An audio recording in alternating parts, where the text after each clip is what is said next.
Há histórias que percorrem os séculos como assombrações silenciosas, sussurrando seus ecos entre os trilhos enferrujados do tempo. Uma dessas histórias vem da Rússia, menos terra vasta, gelada, envolta em mistérios e lendas antigas. Entre os muitos relatos sobrenaturais que circulam pelas estepes e florestas sombrias daquele país, existe um em particular que continua despertando calafrios nas gerações mais velhas e dúvidas silenciosas nos mais céticos. O trem das almas penadas. Dizem que nem todos os trilhos levam a destinos físicos. Alguns conduzem diretamente ao além. Mais e mais funcionários afirmavam ter visto luzes distantes se aproximando na linha abandonada, que ia em direção ao antigo Instituto de Pesquisas Experimentais, desativado desde a década de 1930. Um lugar envolto em segredos soviéticos, cujos arquivos haviam desaparecido junto com muitos dos cientistas que lá trabalhavam. Foi em 1951 que começaram os primeiros relatos. Um inverno rigoroso cobria Moscou com neve espessa. O vento parecia carregar algo mais do que frio, havia nele um peso, uma sensação de inquietação que pairava entre os postes de eletricidade e os bancos de madeira cobertos de geada. Trabalhadores ferroviários da estação de Paveletsky relataram ter ouvido um som incomum em uma madrugada silenciosa. O apito distante de um trem que não estava programado para passar. Vozes desconexas, sons de passos apressados, batidas metálicas. Os dois restantes deixaram Moscou meses depois, sem deixar rastros. Os familiares afirmaram que algo mudou neles naquela noite. Os olhos pareciam sempre distantes, como se estivessem presos em outro tempo ou em outro lugar.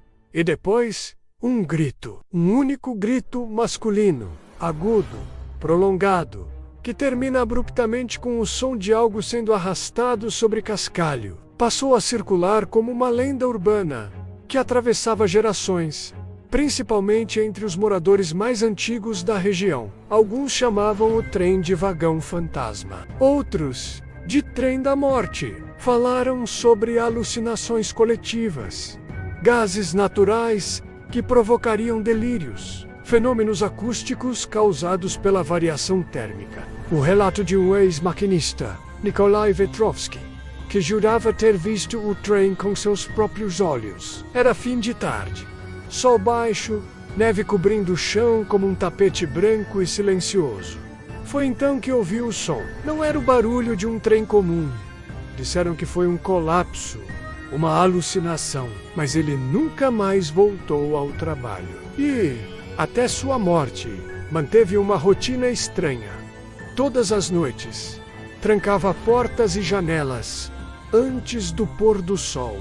Em Vladivostok, por exemplo, uma mulher afirmou ter perdido o irmão depois que ele começou a pintar obsessivamente cenas de trens noturnos, sempre com figuras encapuzadas nas janelas. Muitos dos que desaparecem mencionam, dias antes, que receberam o chamado ou que alguém lhes entregou o bilhete. Nenhuma prova concreta desses bilhetes foi encontrada. Nenhum pedaço de papel, nenhum símbolo, nada. Quantas vezes cruzamos lugares carregados de história, de dor, de passado mal resolvido, e não percebemos o que nos observa das frestas da realidade? O trem das almas penadas pode ser apenas uma lenda, uma invenção coletiva alimentada pelo medo e pela imaginação.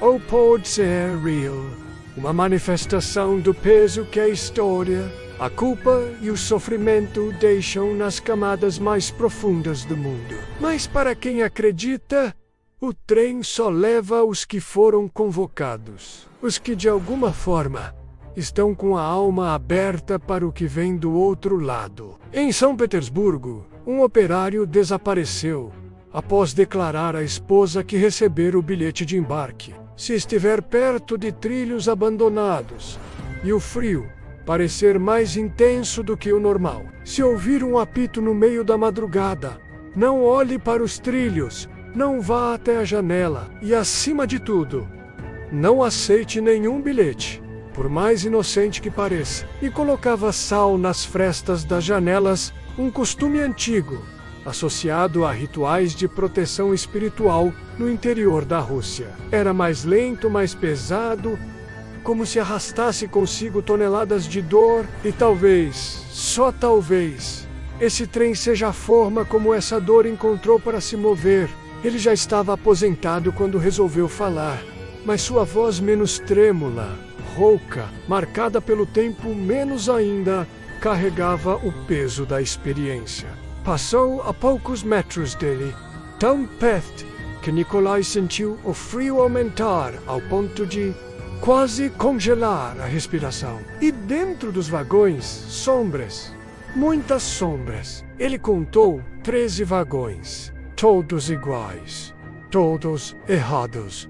Deixe seu like, compartilhe esse vídeo com quem também ama o lado oculto do mundo e ative o sino para não perder nenhuma nova viagem ao inexplicável. Nos vemos no próximo episódio, se você ainda estiver aqui.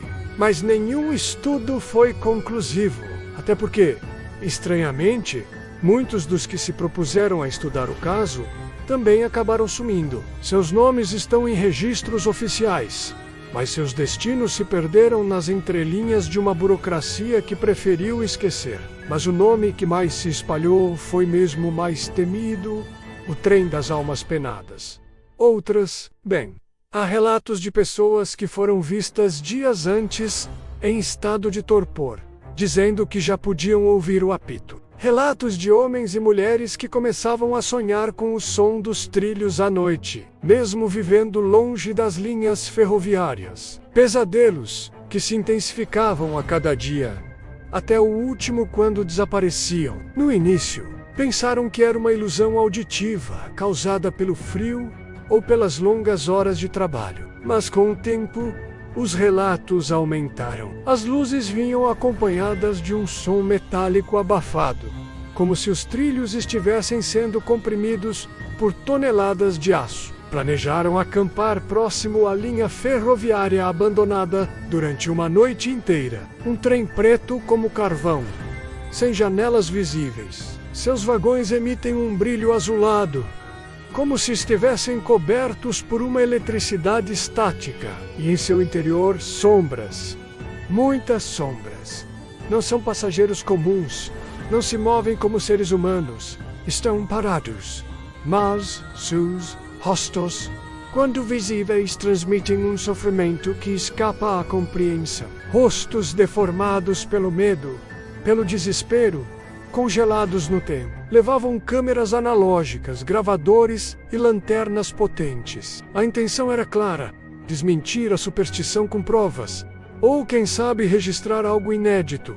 E ainda assim dizem que ele leva pessoas. Só que quando o trem deveria aparecer, nada, nenhum maquinista, nenhuma locomotiva, apenas o silêncio e o eco perturbador de algo que parecia real demais para ser apenas imaginação. O tempo passou, mas os relatos não cessaram. Décadas depois, nos anos 1980, um grupo de jovens decidiu testar a lenda. Eram estudantes universitários, fascinados por fenômenos paranormais. Os arquivos da universidade mostram que o grupo era composto por 7 pessoas. Apenas 4 retornaram. O que aconteceu naquela noite foi registrado parcialmente em uma fita de áudio que sobreviveu ao tempo. Os sobreviventes jamais falaram abertamente sobre o que testemunharam. Um deles abandonou os estudos. Outro foi internado com sintomas de paranoia extrema. E essa altura, a história já tinha deixado de ser apenas um boato entre ferroviários. Há quem diga que ele aparece nas noites mais frias, quando o nevoeiro cobre os trilhos como um manto silencioso. Há também uma característica que todos os relatos têm em comum: o trem nunca parece desacelerar. Ele passa devagar, mas nunca para. Algumas desaparecem sem deixar vestígios, como se tivessem sido simplesmente absorvidas pela névoa dos trilhos. Investigadores céticos tentaram, ao longo dos anos, encontrar explicações. Existe um caso, no entanto, que se destaca dos demais. Segundo Nikolai, ele fazia a manutenção de trilhos em uma área próxima à floresta de Liublino. Ele olhou e viu um trem enorme, preto, sem sinal de maquinista ou de controle. Na manhã seguinte, Nikolai foi internado com sinais de hipotermia severa, apesar de estar usando roupas apropriadas. Será que ele acreditava que o trem poderia vir buscá-lo? Ou que ele já tinha sido marcado? Outro ponto curioso sobre a lenda é que ela não está presa apenas a Moscou. Existem relatos semelhantes em outras partes do país. Sim, o bilhete, outro elemento recorrente. Pode parecer absurdo, claro, mas e se não for? Quantas vezes ignoramos sinais? O que sabemos é que a Rússia, com seus séculos de guerras, repressões e perdas, carrega consigo um rastro de dor que parece vivo, um aviso, um lembrete ou destino. E agora, você que está ouvindo essa história, preste atenção esta noite, porque há viagens que não têm volta. E o trem das almas penadas sempre parte no horário certo. Se você curte histórias como essa, lendas urbanas e mistérios do sobrenatural, se inscreva agora no canal Ecos do Desconhecido.